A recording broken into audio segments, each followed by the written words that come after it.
Hello. Mr. Leo asks in the HubSpot community if it's possible to retrieve line items associated with quotes in HubSpot. The answer is yes, and I'll show you how.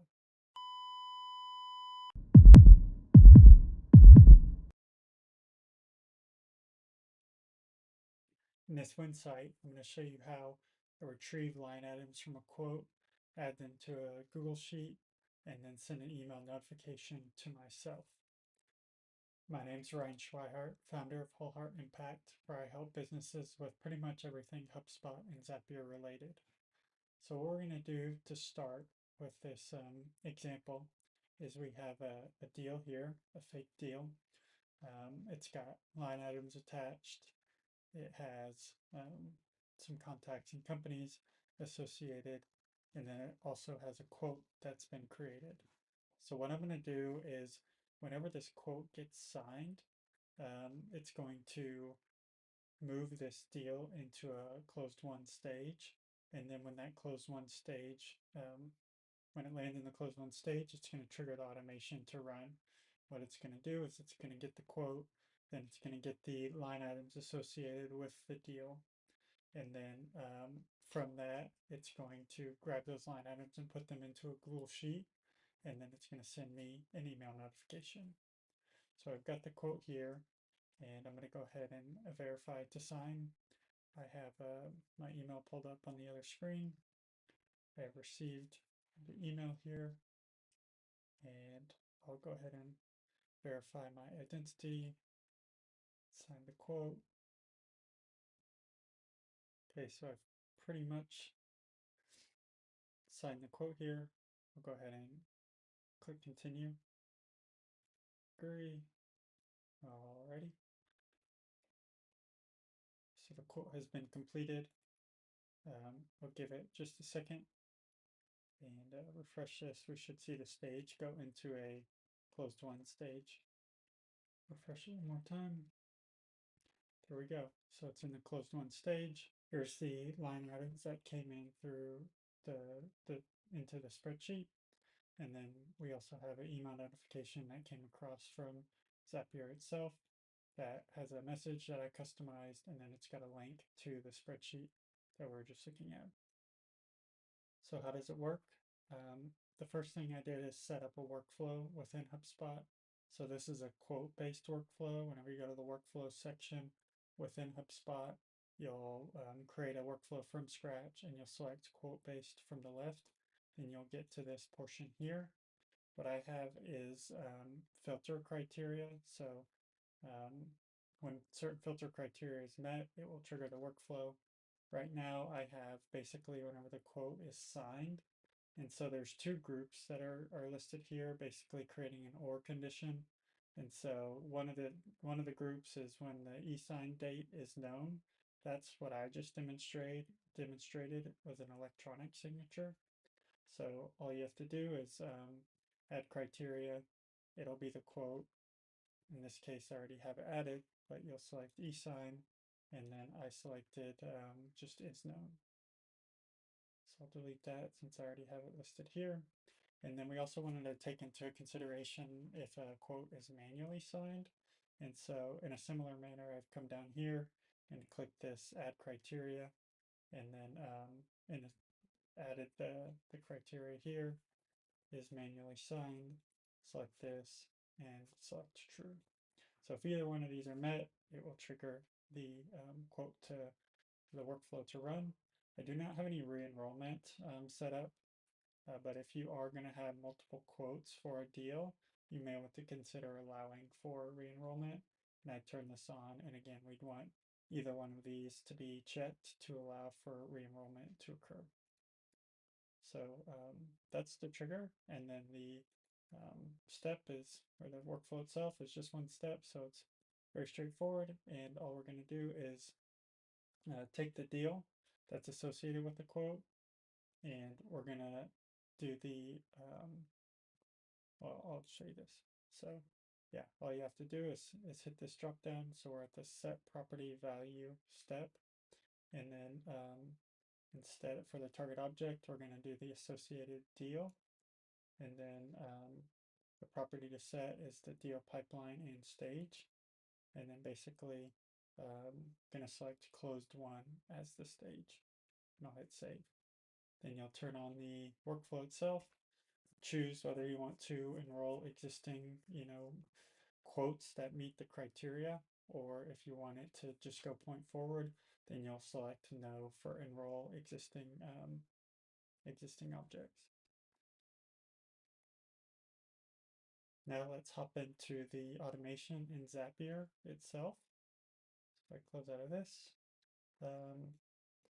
you'll see in general it's about 8 steps, and there's a loop that we'll discuss here in a moment. So the trigger criteria for the Zap itself is updated deal stage, and then the trigger, we've got the demo sales pipeline, and then we want it to be in the closed one stage. So whenever quote gets signed, it's going to trigger the HubSpot workflow to run. It's going to move it into a closed one stage, which is then triggering the Zap to run and go through its process. So whenever it reaches a closed one stage, it's going to trigger the automation to run in Zapier. This next step is going to find the quote associated with the deal. And so we use the find association step. And then what we're going to do is the ID of the object. You want to search the association, so we're going to put in the deal ID here. It's the type of the object is a deal. We only want to find the quote, so we'll select 1 for the number of association types. We will actually, so if you come over here and you're in this drop down, you're going to see that quote is not an option. So if you come over to this custom portion, you can actually type in quote, and that will allow you to then find any quotes associated with the deal. So that's step 2. Then we want to find the line items associated with that quote. Again, we'll use the find association step. We're going to have to manually type in quote again. Select this custom tab, manually type in quote. We'll use the ID from the previous step, the deal to quote.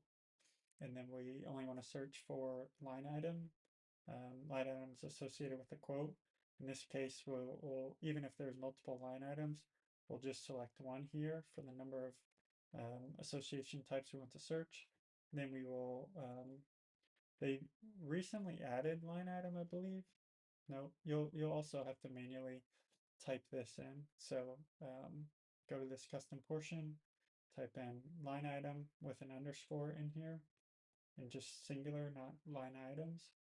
And then it will retrieve all the line items associated with that quote. This 4th step here is what Zapier has as a looping step. And so whenever you add a step here, you'll just type in loop, and then you'll see this looping by Zapier. So it's grayed out because I already have a loop in there, and only 1 loop can be used per Zap. But I will go ahead and delete that. So if we dive into the loop step itself, we're going to create loop from text. Then in the action step, we're going to come up with an arbitrary identifier. I just put line underscore items. And then basically what we're going to use is the quote to line item that we get from this step 3 here. So if there's multiple line items associated with a quote, you're going to receive those line item object IDs from HubSpot separated by a comma. The default delimiter is a comma, so you shouldn't have to change anything here. In fact, you don't really have to put anything in because it does default to look for a comma. But if you have another delimiter, you can put that in here.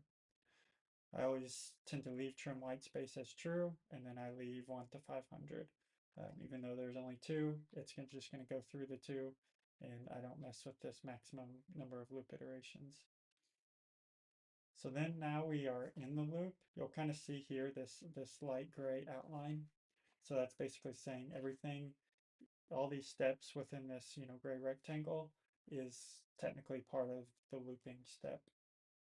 So the first thing we're going to do is we are going to get the line item from the first iteration of the loop. So we'll do get line item in HubSpot as the step, and the event is get line item.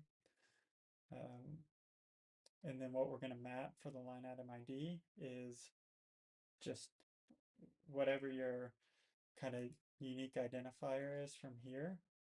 You'll basically use that in this step. So if I come here, I come to this get loop line item, it'll be kind of in this area. So line items is what we're after. And I'm not going to retrieve any additional properties. Then once I get that information, I'm going to create a spreadsheet row in Google Sheets. So that's the event I'm going to use. And then I leave the drive blank, but it will default to, I believe, my drive. But if you need to path to the specific drive, you can do that. Then locate the spreadsheet, the worksheet, and then you'll need to have some header information in your first row. And then once you do, you'll be able to populate those values.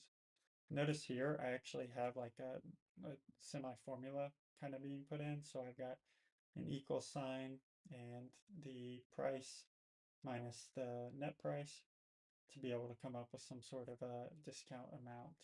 So if I were to come over here, you'll see that that's what's occurring in this cell here. It's pretty straightforward for that step. This step here is just a filter step that is basically saying, okay, again, if there's multiple line items, there's going to be multiple loop iterations, and I want to know when the last loop iteration occurs. With the looping step in Zapier, they provide you a property that says whether or not it's the last loop iteration, and that's the property that we're going to filter on. So basically from step 4, we have the opportunity to do this loop iteration is last, and it's just a true or false value. In this case, we want to do is true. And then what will then occur is that outbound email will be sent. I'm just using email by Zapier. You could send it from Gmail or Outlook or whichever you prefer. And I have the send outbound email as the event. For the action itself, I have some information populated here. I have some text here that's going to go into the body. Yeah, so you have a lot of opportunities to customize the email itself, and then the email gets sent. In the community post itself, Mr. Leo is asking a little bit more about API, using the HubSpot API. And so that's what I provided in the response. So if you're curious about using the API and not necessarily Zapier, hop into the community post in my reply. I'll link it somewhere below. And then yeah, you can take a look at the endpoints that you would want to use to retrieve the information that you need. Some other use cases that potentially come to mind are incorporating or integrating to an extent with your accounting platforms, whether that's Xero or QuickBooks or something like that. And so that's probably where this would really go and really be useful, is to kind of keep everything in sync with HubSpot and your accounting platform. And so hopefully this sparks some ideas. If you do have any questions or want to get in touch, by all means, put something in the comments below or reach out to me directly. And I look forward to hearing from you. Bye for now.